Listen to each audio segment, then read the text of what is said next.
It was just 3 days ago that New York Times reporters Kate Kelly and Robin Pogrebin were the toast of the left. Boy, things move fast. Their new book appeared to finish the job that the national media started a year ago and take out Brett Kavanaugh for good.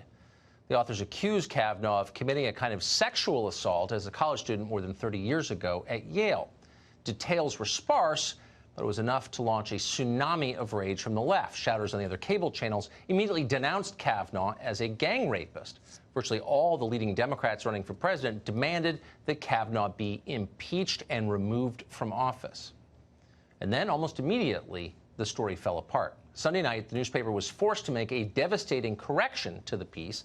In fact, the woman that Kavanaugh supposedly attacked didn't remember anything about the event.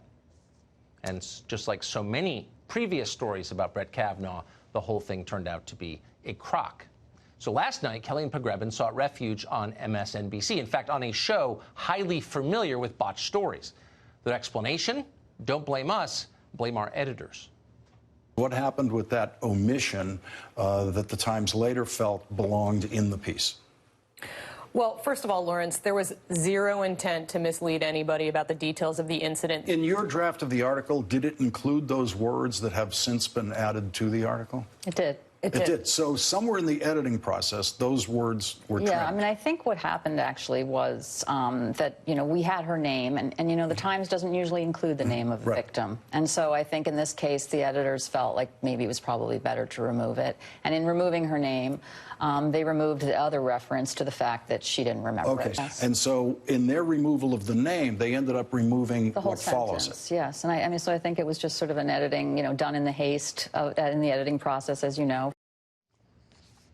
Well, actually, that story could be true. The New York Times is not what it used to be. It's perfectly believable that some half-asleep, politically inflamed editor at the paper would blow one of the most important stories of the year. It's not a very impressive news outlet anymore.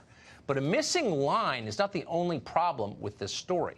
Watch the treatment the two authors received, of all places, on The View. I understand that the woman didn't want her name out publicly. If not, why is her name in the book? Her name is in the book because we think it's relevant information and we think it's accurate. And we know that her name was provided to members of the Senate and the FBI by a witness named Max Steyer, who is a good governance activist in Washington, who's a respected figure. And he had provided this name. The name is in documents. It's in a letter. Right? He did at one point, I understand, do work for Williams and Connolly. Why wasn't that in the piece? Because that is, if we're talking about credibility. Right. I understand it's relevant background. In this case, it was a very short mention, and we only talked in brief terms about what he's doing right now. So we didn't see all of that context to be necessary. But I understand why you're bringing it up, and I think it's fair. Just a short mention. Of course, it's the critical claim in the story/book. Oh, we left out some context. Well, it turns out some people think it's relevant when a character-destroying smear comes from political activists rather than from, say, ordinary citizens. You ought to be able to know that when you're reading the piece. The Times disagrees, though. They don't think you have a right to that context. Of course, these are also the people who took the Trump dossier seriously and buried the context in that. And, in some ways, it's a shame that Kelly and Pogrebin bungled their story so badly, because the book actually has some interesting revelations in it, assuming they're true. For example, they were the first reporters to get an on-the-record statement from Leland Kaiser. That's the friend of Christine Blasey Ford, who supposedly could corroborate her story of being assaulted, but in the end did not corroborate it. Why didn't she? Well, Kaiser told the authors that she had, quote, no confidence in Blasey Ford's story. That's not something the left wants you to hear, so of course the authors downplayed that and buried it at the very end of the book. Really? Seems like the lead, but no, they downplayed it. They also downplayed another telling fact pattern, which is just how far the left was willing to go to destroy Kavanaugh last year. Molly Hemingway and Carrie Severino also wrote a book on the subject. It's called Justice on Trial, and they reported that Leland Kaiser faced sustained pressure from the left to change her story, to lie, and support Blasey Ford's account. Kelly and Pogrebin found out what exactly that pressure was. They got text messages in which Blasey Ford's allies discussed defaming Leland Kaiser, who's a suburban mom outside D.C., as a drug addict.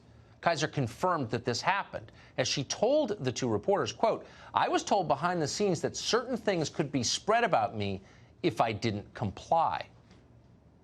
Now, that's an interesting story. far more relevant than some unsupported gossip from a decades-old dorm party. It just happened last year.